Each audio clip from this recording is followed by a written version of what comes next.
What's up, everybody? Welcome to another edition of Mile High Hockey. Mike and Will with you, as always. And Mike, Wednesday was a tough day for the Avalanche. We'll get to the game against the Jets in a little bit, but let's start with what happened yesterday morning. Jared Bednar says there is no timeline for a Valeri Nichushkin return. He had a setback, and he is now week to week. We are on day 23 of this latest Nichushkin saga. Now, granted, this is hockey-related, not off the ice, at least as far as we know. But at the same time, Mike, to just have Bednar come out and say, I don't know when Valeri Nichushkin's going to be back, that was a dagger to the Avalanche, one that was frustrating for fans to hear. It's a big deal. It really is. And I think it's as simple as this for me. With Valeri Nichushkin healthy and in your lineup, you are a legitimate Stanley Cup contender. Without him, I just don't think you are. Yeah. And the numbers, the eye test bear it out. You got a power play that right now is in the midst of a 1 for 28 just plummet, slump. It's awful. It's the abyss, right? Yeah. And there's no doubt in my mind that if you have Nichushkin out there over these last 29 or 28 power play attempts, I guarantee you the numbers would be vastly different. So this guy, we talked about the other day, is he the Avs' best player? Nope. But it's starting to look like he may be their most indispensable player. I like that word because I've used important, but I like indispensable. Let's just look at the numbers. I mean, they're 14-7-0 without Nichushkin this year. And now after last night's loss, they're 14-12-2 without him.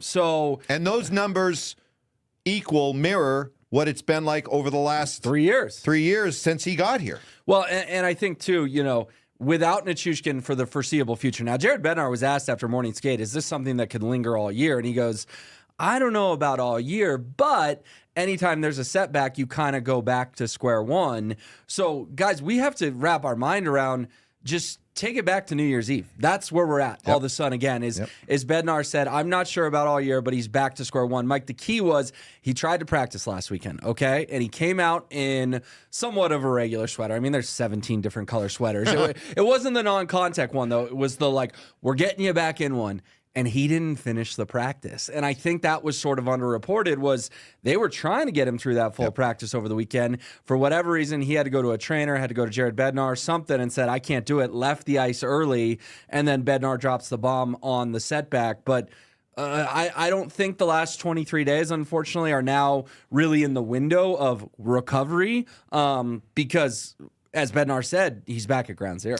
Well, it'll tell us a lot about what they're hearing, what they're feeling about his long-term prognosis with the trade deadline coming up in March. They still have time to hopefully get him healthy and get him back out on the ice and see how he's playing. But suddenly, if you're that front office, you're now looking at the trade deadline a little differently instead of just saying, hey, maybe a piece here, a piece there, just to kind of augment everything we've got. Now you may be thinking you may have to make a more significant move just to try to give your team a chance to win. You know what's funny, too, is I think a lot of fans, and we've even done it, sort of, why is the trade deadline so late? In this case, I actually think it works in the Avs' favor because you will have a better idea after that Four Nations face-off break. People have asked me, what's the timeline? Well, Jared doesn't have one. I'll give you my timeline. He's not playing before the Four Nations face-off. And luckily, Russia's not in the Four Nations face-off. He's not on a roster. But come February 22nd, 23rd, 24th, once they resume play, that's when the Avs have to see Nichushkin back out there. And again, that's where the trade deadline being later actually does them a favor. Because if he can come back in those 2 weeks before the deadline, maybe you don't have to make some big rash decision. But if he's not on the ice, then I'm with you. Then you may have to do something more bigger shakeup, I guess. So now we're in a 4 to 6 week window right now. Sure, and we're guessing because they don't tell us anything in hockey. Right. But I think you're right. 4 weeks until the Four Nation face-off. You don't see him before then. Then you got the 2 weeks after. Hopefully something we see Val after that Four Nation face-off. If you don't, well, now the trade deadline takes on added significant importance. Well, and I think how are they going to navigate it? That's what we're talking about here. The other thing too. That's what we're talking about here on YouTube, and our title is look at the llast two games, and let's talk about last night as well. Look at the last two games. The only people who have scored in the last two games, Nathan MacKinnon, and cale makar. Yep. We're back at that. If you get goals from anyone, But Nathan, Mikko, and Cale, it's a bonus. And in the last 120 minutes and 17 seconds, actually, because they played 17 seconds of overtime last night, they've scored 3 goals, 2 by MacKinnon, 1 by makar. Well, I looked it up this morning. You got guys like Casey Mittelstadt, 2 goals in his last 30 games. Sammy Girard, no goals in his last 20-plus games. Logan O'Connor, like a couple goals in his last 30 games. Ross Colton, no goals in his last 10 games. Even Mikko, no goals in his last 6 games. So trade the bum. I'm kidding.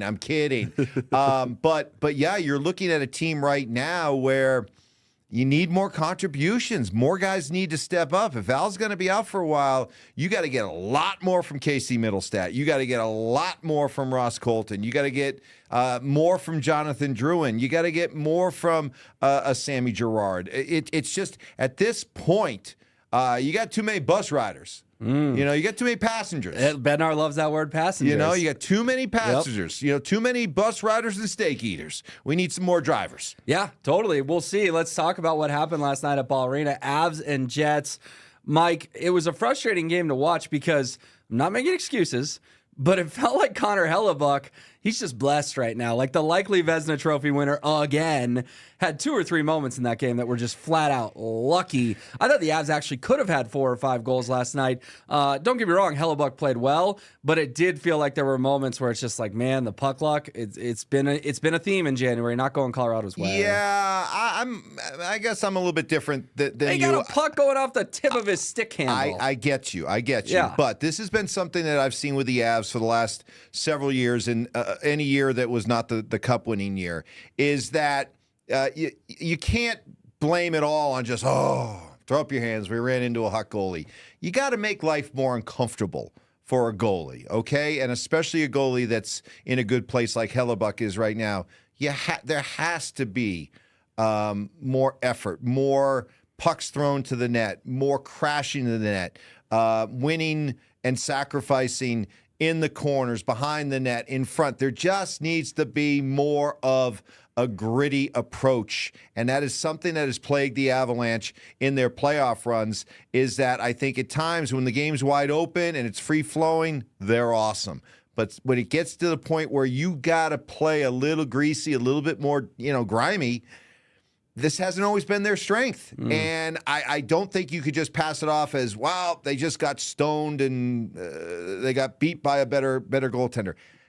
There's another gear. What I'm saying is there's another gear for the Avalanche to be able to play at in those situations when you're playing a goalie to still make life uncomfortable for that goalie. Okay, all right. I see what you're saying. I also just thought there was multiple instances last night where Hellebuck played great and he got lucky. That's all I'm saying. Okay, but I think that if you went back and you looked at the Avs' performance yesterday combined with those games in the series last year when they really made Hellebuck look average. Nichushkin was on the ice for the series last year. That's true. Yes. But I think if you just looked at the activity with the Avs around Hellebuck during that playoff series compared to last night, I think you would have noticed the difference. I mean, the goal by MacKinnon was brilliant. He hit the post, gets his own rebound. Have you ever seen that, by the way? I can't remember the last time I saw a guy ring one off the post and it comes back to him and he scores. Finishes it. And then the cale makar, I mean, no regard for his own safety, goes crashing into the boards, makes that big thud into the boards after a gorgeous goal. But we got to talk about what happened in overtime, Mike. 17 seconds, a lot to be desired. All of a sudden, you got MacKinnon and makar just chasing a Jets player, and he winds up for a bomb, and it was a great shot. I'm not blaming Mackenzie Blackwood at all, but 17 seconds in OT left a lot to be desired. That just looked disorganized for a team that was undefeated in overtime. Yeah, and I know it was an important point, and the fact is that you get a point, but Winnipeg gets that extra point, so there's a little bit more distance now between the Avs and Winnipeg. But that was one of those games where I get why they do what they do in overtime in the regular season, but that game felt like a playoff game. Didn't it? It was had hard. That intensity. It had that intensity. Yep. There wasn't a lot of open ice, battles all over the ice. It was a lot of hard defensive play, good goaltending. It was like, man, when that buzzer went off at the end of regulation, I was like, now this feels really anticlimactic because this felt like a playoff game, and I'd like to see the winner of this game go out and win it under normal overtime rules, during the playoffs, and having to turn immediately to the gimmick that is overtime hockey. While necessary, it is still a gimmick. It felt kind of hollow, and it was like as soon as they went into overtime, I'm like, I kind of lost some of my edge on that one. All right. They're 4-0 at overtime this year. They just had a bad shift at the wrong time. Yeah. And gave up. But it was a good hockey game. It was a good hockey game. You were entertained if you were a fan.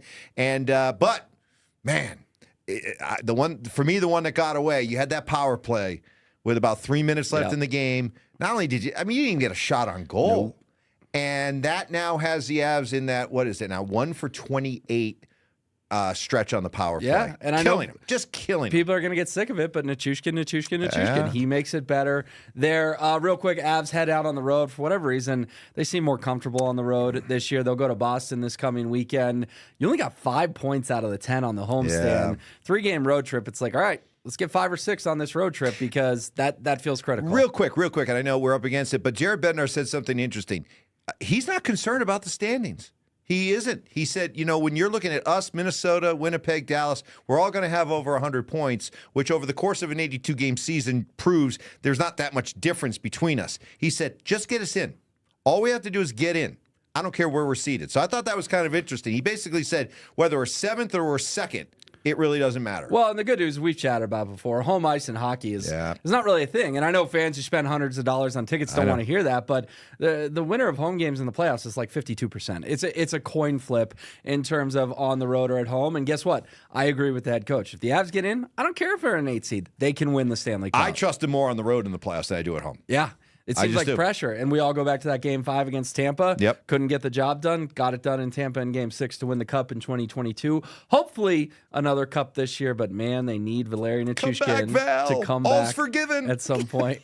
We'll catch you next week. Chat about that road trip on Mile High Hockey.